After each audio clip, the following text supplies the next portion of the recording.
Amin. Silakan duduk. Saya sapa kita semuanya dengan kasih Kristus. Salam Aleichem. Apa kabar umat Tuhan? Sehat semua, amin. Baik, puji Tuhan. Hari ini marilah kita mendengar firman Tuhan. Hari ini kita akan mengerjakan dua hal penting. Pertama, kita akan berdoa atau mengutus hamba-hamba Tuhan yang akan melayani kita di tahun ini.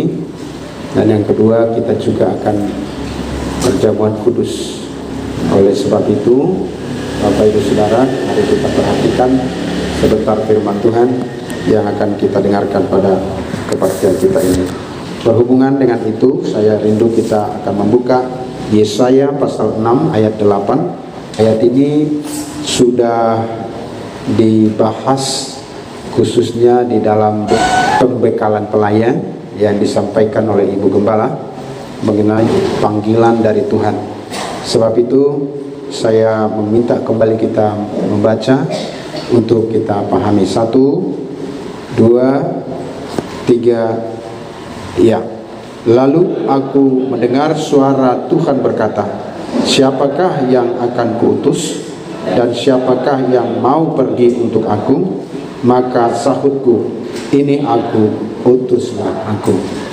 Ayat ini tidak sengaja saya khususkan buat para pelayan yang akan didoakan, tetapi ayat ini juga bagi kita semuanya, bagi kita seluruhnya, di mana setiap anak-anak Tuhan yang sudah menerima penebusan darah Yesus Kristus dijadikan menjadi ahli waris kerajaan Allah, dipindahkan dari kerajaan gelap menuju kerajaan terang, yaitu kerajaan anaknya Yesus Kristus.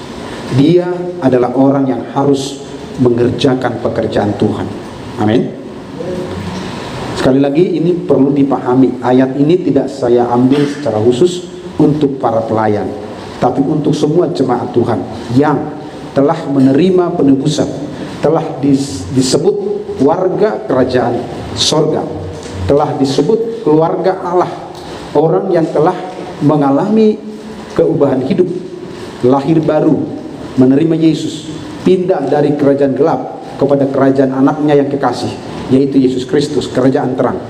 Dia yang sudah diperuntukkan masuk ke dalam kerajaan Allah, kerajaan 1000 tahun damai, masuk dalam Yerusalem baru, ikut dalam penyelamatan akibat dari penebusan dari Yesus Kristus di kayu salib. Maka dia adalah orang yang harus mengikuti agenda-agenda Tuhan dalam hidupnya selama masih ada di dunia ini. Boleh katakan amin, saudaraku. Jadi tidak ada sebetulnya orang yang tidak terlibat dalam programnya Tuhan. Sama seperti di rumah saya.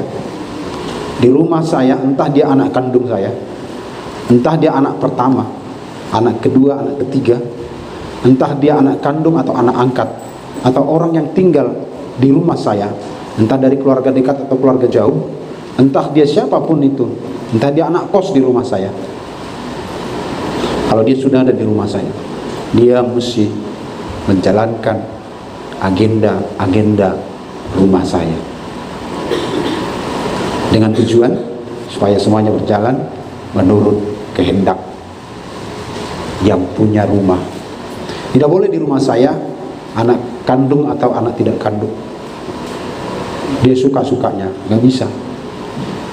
Dia mau masak atau tidak, nggak bisa. Dia mau bangun pagi atau tidak, nggak bisa. Dia mau piston atau tidak, nggak bisa. Dia mesti sepaham dengan apa yang telah digariskan di dalam rumah itu sendiri. Sama dengan kerajaan Allah. Amin. Kerajaan Allah juga begitu. Setiap kita yang telah menjadi orang-orang yang digabungkan dalam orang-orang kudusnya Tuhan, telah ditebus, maka bagi kita semua berlakulah hukum Allah, hukum Kristus, di mana agenda-agenda Tuhan yang menjadi acuan kita hidup di dunia ini. Nah, oleh sebab itulah hari ini dalam ibadah secara khusus mengutus hamba-hamba Tuhan ini untuk memberi semangat dan dorongan di awal tahun melayani Tuhan, termasuk kita semua yang bisa hadir ibadah ini, saudaraku. Siapa yang akan kuutus? Ini sudah dijelaskan Ibu Gembala, tentu sudah melewati proses pengudusan. Telah dijepit arang atau bara api, telah disentuhkan ke mulutnya. Itu proses pengudusan. Itu proses pengudusan, proses penyucian. Adakah anak Tuhan yang suci dan setengah suci? Adakah kalau pelayan dituntut suci, kalau jemaat yang tidak pelayan tidak terlalu suci-suci banget? Tidak ada. Semua orang yang telah ditebus oleh Tuhan, disucikan oleh darah Yesus, dan dituntut untuk hidup dalam habitat anak-anak kerajaan, yaitu hidup dalam kekudusan. Itu harus menjadi pandangan kita. Tahun ini aku nggak usah melayani, rasa-rasanya aku tidak bisa hidup kudus. Tahun depan aja nanti aku melayani. Lalu serasa saudara 1 tahun ini kalau tidak melayani bisa tidak kudus. Nggak ada cerita itu dalam pekerjaan Tuhan. Melayan atau tidak pelayan, hidupnya semua telah melalui proses pengudusan oleh darah Yesus Kristus. Kita dikuduskan oleh penebusan darah Yesus Kristus dan dituntut hidup kudus sesuai standarnya Tuhan. Adalah sebuah kekeliruan besar kalau kita merasa kalau kita bukan pelayan bisa main-main. Lalu kalau kita pelayan jangan main-main dengan kekudusan Tuhan. Enggak seperti itu. Semua orang Kristen yang telah menerima penebusan dari Yesus Kristus telah digolongkan menjadi keluarga Allah, telah digolongkan menjadi warga kerajaan Allah. Dia terikat dengan hukum kekudusan ilahi. Karena penebusan atas seorang pelayan dan penebusan atas seorang yang bukan pelayan adalah sama-sama darah Yesus Kristus. Bukan penebusan untuk jemaat adalah darah malaikat. Malaikat tidak punya darah. Lalu kalau penebusan atas para pelayan darah Yesus, sehingga dia lebih kudus. Tuntutan Tuhan pada kita sama, pendeta dan yang bukan pendeta, semua dalam keluarga Allah standarnya telah dikuduskan oleh Tuhan dan berjuang meneruskan kekudusan itu dalam hidupnya. Dan siapa yang melanggar pada hukum kekudusan itu, dia berhadapan dengan hukum keadilan Allah. Amin. Nah, oleh sebab itu kita semua jangan bermain-main. Entah dia sebagai pelayan yang akan sebentar saya doakan, dan jemaat biasa yang belum melayani, tidak boleh bermain-main dengan hukum-hukum kekudusan Tuhan. Bapak Ibu Saudara sekalian, sebab itu kiranya kalimat ini bukan cuma kalimat para pelayan. Pelayan itu apa sih? Mereka yang ditugasi saja. Tapi pada dasarnya kita semua pelayan Tuhan. Amen. Pelayan itu adalah pelayan gereja. Oh, kamu pemimpin pujian. Oh, kamu pemimpin sel. Oh, kamu menangani pembangunan. Di luar dari sebutan-sebutan itu, semua kita pelayan Tuhan yang mesti tersungkul di hadapan Tuhan dan selalu berkata, Tuhan, apa yang bisa kubuat sebagai bukti pelayanan saya kepadamu, karena Engkau telah menyelamatkan aku. Semua kita bertanya-tanya tentang itu. Mau ibadah, dia seorang jemaat yang baru masuk dalam pekerjaan Tuhan, atau dia baru masuk menjadi anggota gereja, dia mesti terus bertanya dalam hatinya, Tuhan, apa yang bisa kubuat sebagai satu ucapan terima kasih saya karena Engkau telah selamatkan saya. Haleluya. Mau anak muda, mau anak sekolah minggu yang sudah mengerti apa Tuhan yang bisa kubuat, dan selalu berkata, ini aku, utuslah aku. Entah bagian apa Tuhan utus, entah secara seremonial dia ada di altar ini, atau dia mengerjakan pekerjaan-pekerjaan di luar altar ini, yang bagi saya nilainya tidak berbeda di mata Tuhan. Amin, saudaraku. Tidaklah lebih hebat pemimpin pujian dan singer di tempat ini daripada seorang yang telah menyapu halaman atau gereja ini tadi pagi. Tidaklah lebih mulia saya yang berkhotbah ini daripada orang yang tadi menyusun kursi. Tidaklah lebih mulia seorang pengajar daripada mereka yang telah turut mengajar sekolah minggu tadi pagi. Dan itu dalam rangka agenda dan pekerjaan Tuhan. Tidaklah kurang mulia karena saudara hanya sekedar pembangunan gereja yang sepertinya berhadapan dengan benda-benda mati, semen, tembok, pasir, nota-nota bangunan. Tidaklah kurang mulia itu daripada seorang pemimpin kaum muda atau kaum pria atau kaum wanita. Bagi Tuhan, semua itu adalah dalam rangka mengerjakan agenda-agenda Tuhan. Sekali lagi, semasih kita ada nafas. Mana amin, saudara? Karena kita tidak tahu kapan kita akan selesai. Saya baru pulang dari Rapi, ada teman yang bilang, saya disibukkan berita-berita kematian bulan 1 ini katanya. Kayaknya panen kematian tahun ini katanya. Saya nggak tahu. Saya berdoa saya tidak akan disibukkan oleh penguburan kematian jemaat di sini, katakan amin.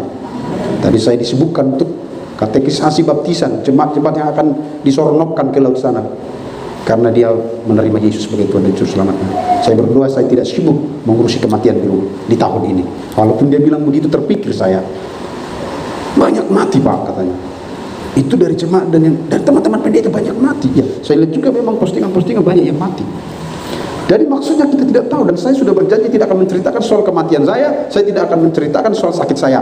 Saya sudah janji tahun ini saya tidak akan ceritakan itu, dan saya juga berkata kepadamu, jangan beritakan tentang sakit saya. Mari berkata bahwa kita masih ada waktu melayani Tuhan. Saya masih ada waktu, karena sang pemilik waktu itu yang tahu persis kapan semuanya ini berlalu. Kita tidak tahu. Oleh sebab itu saya tidak akan bercerita lagi tentang itu. Kalau tahun-tahun lalu memang saya sengaja Tuhan setting dalam sebuah pemikiran bahwa proses melawan sakit yang ada pada diri saya. Tapi saya hari ini dan selanjutnya saya sudah berkata juga di dalam penataran atau pembekalan pelayan, saya tidak akan ceritakan itu. Karena ditunggu atau tidak ditunggu, dinanti atau tidak dinanti, dipikirkan atau tidak dipikirkan, itu pasti datang kalau sudah waktunya. Amin. Nah, sebab itu kita fokus kepada apa yang hari ini saya rindu katakan. Kiranya setiap mulut dari anak-anak Tuhan di sini, entah dia sudah mengikuti penataran pelayan, entah dia sudah mendapatkan jabatan-jabatan tertentu dalam pelayanan kita di sini, atau jemaat biasa yang belum masuk dalam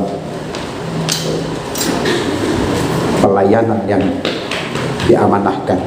Saya hanya berkata, kita semua harus berkata, ini aku Tuhan, utuslah aku. Sama-sama sebut dulu kalimat ini. Ini aku Tuhan, utuslah aku. 1, 2, 3, ya. Ini aku Tuhan, utuslah aku. Pak, saya kan tidak ditabalkan jadi pelayan. Diutus untuk apa saya? Hidupmu kamu harus jaga menjadi berkat bagi orang lain. Itu sebuah pelayanan. Ada orang-orang yang perlu kamu doakan, ada orang-orang perlu kamu tolong, ada orang-orang perlu kamu nasihati, ada orang-orang perlu kamu banggakan, kamu hiburkan. Dan supaya kita tidak menjadi batu sandungan dengan orang lain, itu juga sudah menjadi pelayanan kita. Menjadi orang baik kepada seseorang di antara kita, itu juga sudah pelayanan bagi kita. Karena di satu waktu dia akan berkata, saya terhibur dengan bapak itu, saya terdorong rohani saya dengan ibu itu, saya dengan melihat bapak itu saya bangga menjadi anak Tuhan, saya menjadi kuat. Itu sudah pelayanan yang kita tidak sadari. Jangan sebaliknya, walaupun kita sudah terkategori seorang pelayan Tuhan, dia mungkin pemimpin sel, dia mungkin pemimpin pemuda, dia mungkin pemimpin pria wanita atau apa jabatannya atau pemimpin pujian di sini. Lalu orang berkata begini, tak pernah aku diberkati dengan gaya hidupnya kawan itu. Itu sudah mengingkari esensi daripada pelayanan itu. Sampai di sini paham?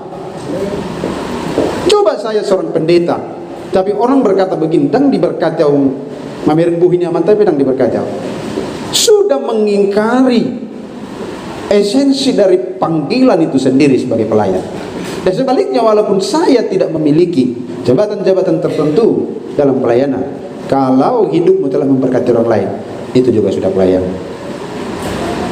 Itulah sebabnya di antara kita hari ini saya rindu agar semua memahami bahwa kita semua dipanggil Tuhan sebagai pelayan Tuhan, sebagai abdi Tuhan, hamba bagi Tuhan. Kita bukan tuan bagi Tuhan, tapi hamba bagi Tuhan. Kita pelayan bagi Tuhan. Entah apapun yang kita kerjakan, entah secara resmi kita didoakan dan diutus, atau memang bukan pada jabatan tertentu, tapi kita adalah hamba bagi Tuhan. Amin. Sebab itulah kita perlu melakukan tugas-tugas kita. Dua hal yang saya sampaikan. Pertama, di Kisah Rasul pasal 8, pasal 1 ayat 8. Kisah Rasul pasal 1 ayat 8 berkata begini.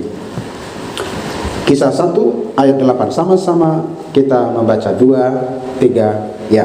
Tetapi kamu akan menerima kuasa kalau Roh Kudus turun ke atas kamu, dan kamu akan menjadi saksiku di Yerusalem dan di seluruh dunia dan Samaria dan sampai ke ujung bumi. Kalimat ini juga untuk kita sebagai orang yang telah menerima Tuhan sebagai juru selamat kita, sudah diselamatkan di dalam Tuhan, maka kita menerima kuasa dari Roh Kudus. Dan ketika Roh Kudus itu telah turun ke atas kita, kita menjadi saksi-saksinya Tuhan, menjadi pelayan-pelayannya Tuhan. Pertama-tama di Yerusalem. Setelah dari Yerusalem kita beranjak lebih luas pelayanan kita ke Yudea.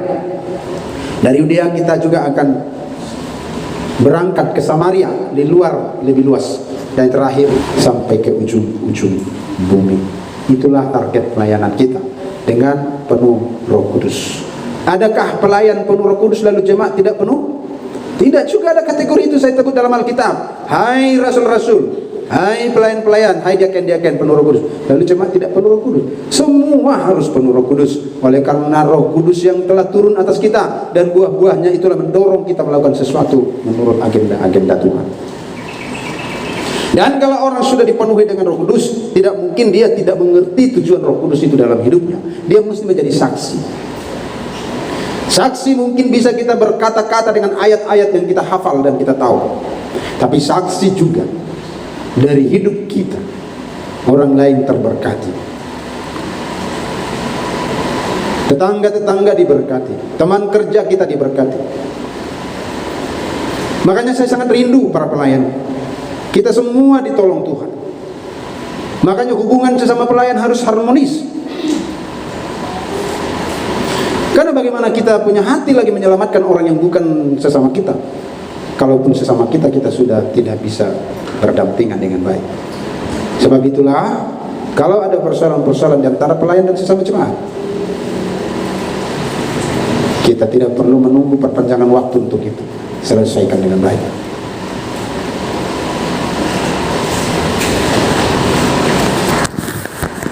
Diselesaikan dengan baik dan cepat. Upayakan perdamaian, upayakan mengalah tersakiti, menjadi sebuah hal-hal yang akan saudara dapatkan akumulasi dari apa yang saudara alami. Ada berkat Tuhan yang akan dituangkan atas saudara. Katakan amin saudara. Percayalah, kalau terlalu banyak siksa dan derita kau alami dari seseorang, kamu menang atasnya, catatannya harus menang. Kalau nggak menang, nggak ada untungnya. Misalnya Pak Roy ini disakiti, Pak Roy disakiti, sabar, dia disakiti, terakhir dia maki-maki orang, dia hajar orang, dia dikejar, dia ambil tombak, dikejar orang, nggak ada berkatnya. Yang jelas kamu yang akan masuk perancaran, karena kamu melukai orang. Oleh sebab itu, hendaklah kita berbuat baik, karena kita akan menerima upah kalau kita tidak menjadi lemah. Sebab itulah saudaraku, upah bagi orang yang bertahan, berlatih, menjaga hati kita sebagai pelayan-pelayan Tuhan. Saya bicara kepada pelayan Tuhan dan juga kepada semua jemaat, karena semua jemaat juga dalam kategori pelayan Tuhan di mata Tuhan. Mana aminnya Bapak Ibu?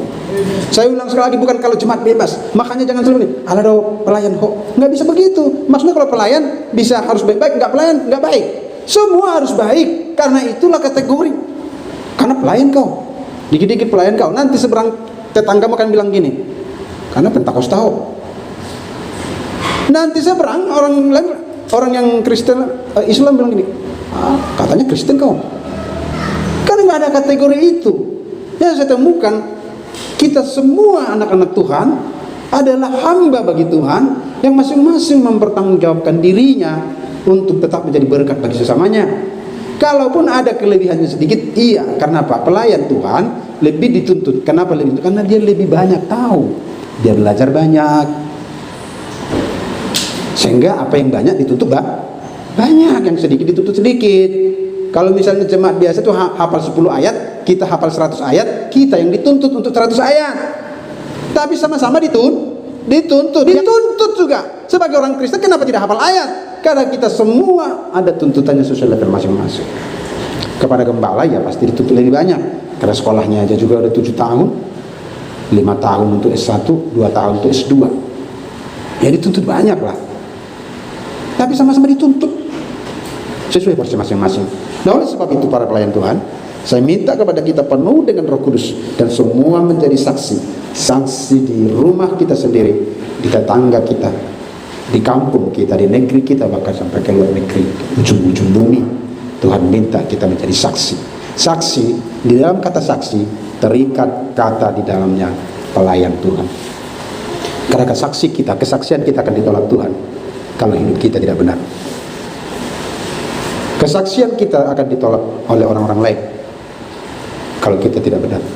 Kita merampok, kita suka berantem, kita sangar, kita sadis, kata-kata kita kejam, lalu kita bilang kita saksi. Kita tidak bisa mengampuni, lalu kita bilang kita saksi. Tidak bisa. Maka semua yang disebut saksi-saksi Kristus ini menerima kuasa apabila Roh Kudus turun di atasnya. Saudara sekalian, umat Tuhan yang kami kasih dalam Kristus, sebab itulah hiduplah setiap hari dalam pimpinan Roh Kudus.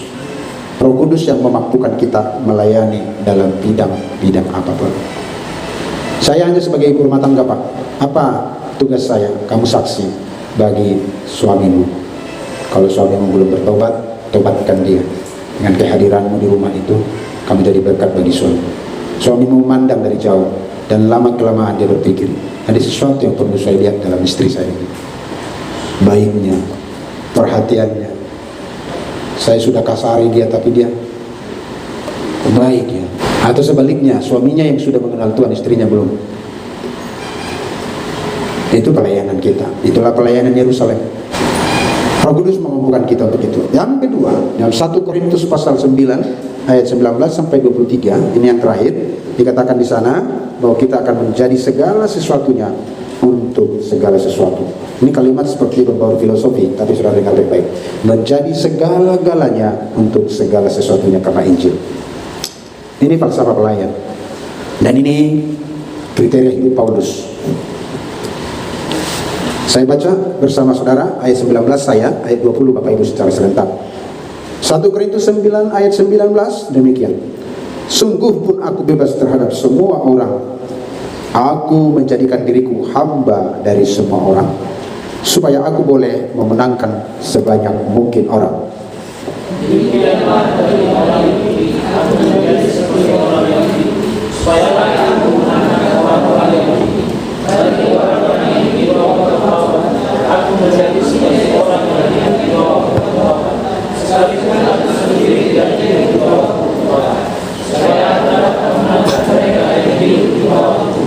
Bagi orang-orang yang tidak hidup di bawah hukum Taurat, aku menjadi seperti orang yang tidak hidup di bawah hukum Taurat. Sekalipun aku tidak hidup di luar hukum Allah, karena aku hidup di bawah hukum Kristus, supaya aku dapat memenangkan mereka yang tidak hidup di bawah hukum Taurat. Bagi orang-orang yang lemah, aku menjadi seperti orang yang lemah, supaya aku dapat memenangkan mereka yang lemah. Bagi semua orang aku telah menjadi segala-galanya, supaya aku dapat memenangkan mereka orang dari sama-sama. Segala sesuatu ini aku lakukan karena Injil, supaya aku mendapat bagian di dalam. Bapak Ibu Saudaraku yang kekasih dalam Kristus, inilah yang disampaikan Paulus tentang metode pelayanannya dalam menjangkau jiwa. Menjadi segala-galanya untuk semuanya. Sedikit berbau filosofi. Menjadi segala-galanya untuk semuanya, tapi karena Injil. Dia berkata, bagi semua orang aku telah menjadi segala-galanya. Tidak enak menjalankan hidup yang seperti ini. Tapi jangan disalah artikan bahwa ini seperti orang tak punya prinsip atau orang si boleh-boleh. Tidaklah itu maksud ayat ini. Karena tujuannya jelas murni, pure untuk Injil. Ada satu saja motivasinya. Bukan supaya dianggap baik. Tidak berani menegur orang supaya dianggap baik. Atau dia berani menegur orang supaya dianggap tegas. Tidak seperti itu. Motivasinya adalah karena Injil. Satu saja yang mendorongnya, dan itu kuat di hatinya. Aku ingin dia diselamatkan, aku ingin dia dimenangkan. Penderitaan apapun diterima oleh Paulus. Bahkan dia seperti berpribadi ganda, namun seperti bukan berarti iya. Paulus adalah orang yang tegas, Paulus adalah orang yang jelas, panggilannya sangat jelas. Tapi kalau kita lihat uraian dari apa yang disebut ini, demikianlah dia katakan, aku kan menjadikan diriku. Kalau dia sudah disebut dia adalah hamba Tuhan, saudara juga adalah hamba Tuhan, saya juga adalah hamba Tuhan. Tapi ada satu yang kita pelajari dari pribadi Paulus, bahwa dia disebut aku di ayat yang ke-19, sungguh pun aku bebas terhadap semua orang. Dengar, aku bebas terhadap semua orang, tak peduli aku dengan itu semua. Aku bebas, aku tidak berhutang, aku tidak menjadi apa, tidak harus membuat diriku seperti apa, aku ini bebas.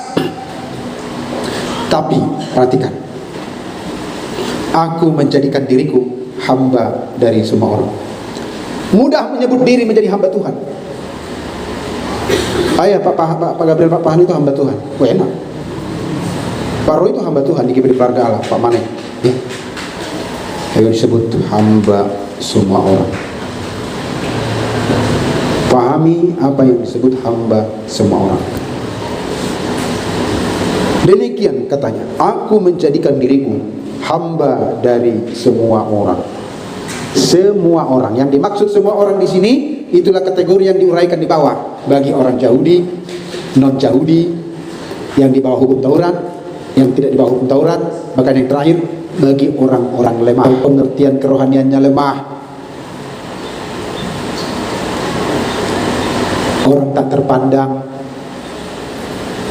Dia jadikan dirinya hamba bagi semua orang. Maksudnya dia tidak peteng-tengan, walaupun sebetulnya dia bebas terhadap semuanya. Kenapa dia bilang bebas? Perhatikan baik-baik. Kalau disebut orang yang hidup di bawah hukum Taurat adalah orang-orang yang ketat dengan hukum-hukum Allah. Paulus berkata, aku lebih ketat dari semua itu. Artinya dia tidak akan menyerah kepada mereka-mereka, karena Paulus adalah orang yang sangat hebat dalam menjaga hukum Taurat. Dia tidak bercela, kata firman Tuhan. Aku tidak bercela soal pendirianku dengan hukum Taurat. Katakan amin.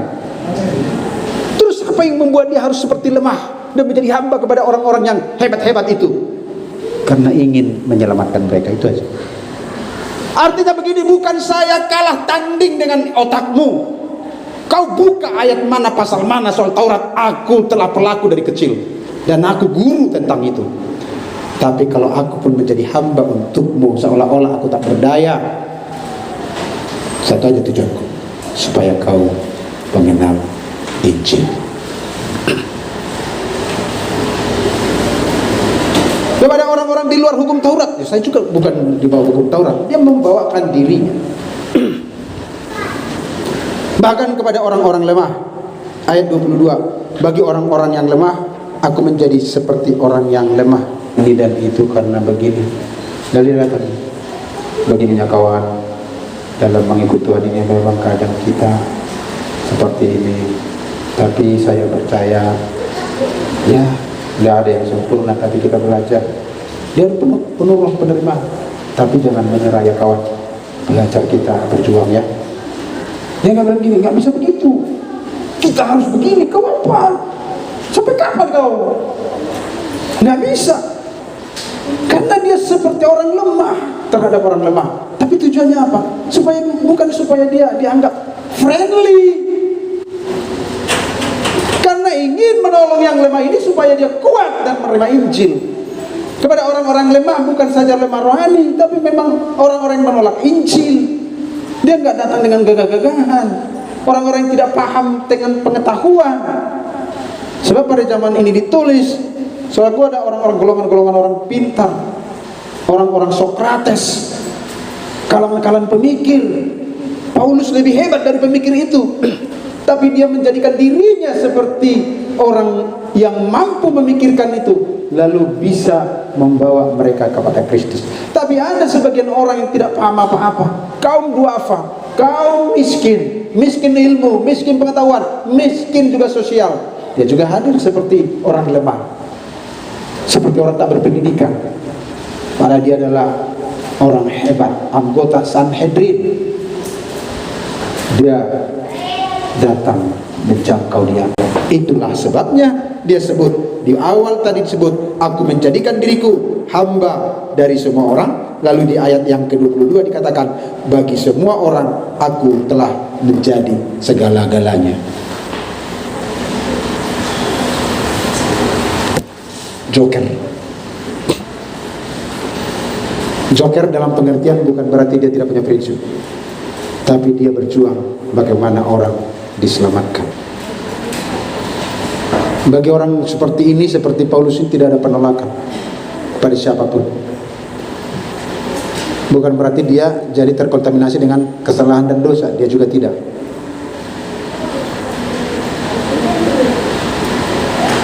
Tapi pikirkanlah apa yang disebut aku telah menjadi segala-galanya bagi semua orang, supaya aku sedapat mungkin holanodo holsoni rohana odo lumun ni rohana, sedapat mungkin memenangkan beberapa orang dari antara mereka. Kalau ini yang mendidih di hati kita semua, mulai dari baris pertama sampai baris paling belakang, sampai yang menggendong anak di belakang sana, kalau itu yang mendidih hati kita, supaya aku sedapat mungkin memenangkan, bukan menyenangkan. Dengar ya, salah itu.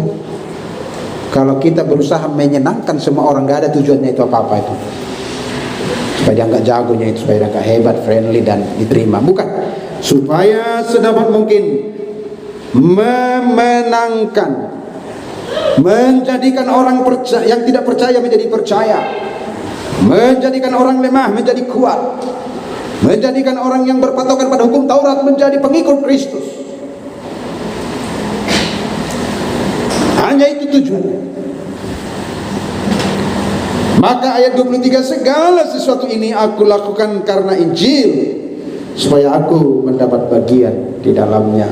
Yang mendorong, kuasa yang mendorong kejadian ini adalah karena Injil, supaya orang-orang diselamatkan.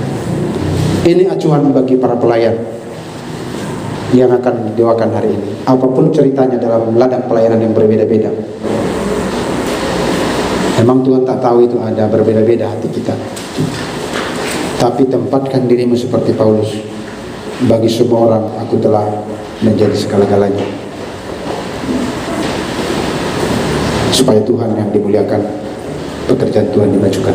Tahun ini di hati kita berbunga-bunga, menyala-nyala di hati kita. Selamatkan orang sebanyak mungkin. Di sini ada harga diri yang harus dibuang, sombongan, privasi kita. Mari kita lihat sekeliling kita, bawa jiwa-jiwa kepada Tuhan. Keluarga kita kah? Bukan keluarga kita kah? Berangkat dan tampilkan dirimu, supaya sebanyak mungkin orang diselamatkan. Hanya itu, gak ada tujuan lain. Hanya itu. Oleh sebab itu, ini aku, utuslah aku. Katakan kepada Tuhan, ini aku, utus aku. Kedua, saudaraku, penuh dengan Roh Kudus, kita akan menjadi saksi Yerusalem, Samaria, Judea, Samaria, dan sampai ke ujung-ujung bumi. Ketiga, menjadi segalanya untuk semuanya. Harga diri kita sudah gak dijaga-jaga, tapi Tuhan tahu memulihkan harga diri kita. Hadapi peperangan dan menang. Jangan kau bertahan 2 tahun tapi tahun ketiga kau hancur. Tidak seperti itu. Hadapi dengan baik. Maka kita menjadi hamba dari semua orang. Tidak mudah.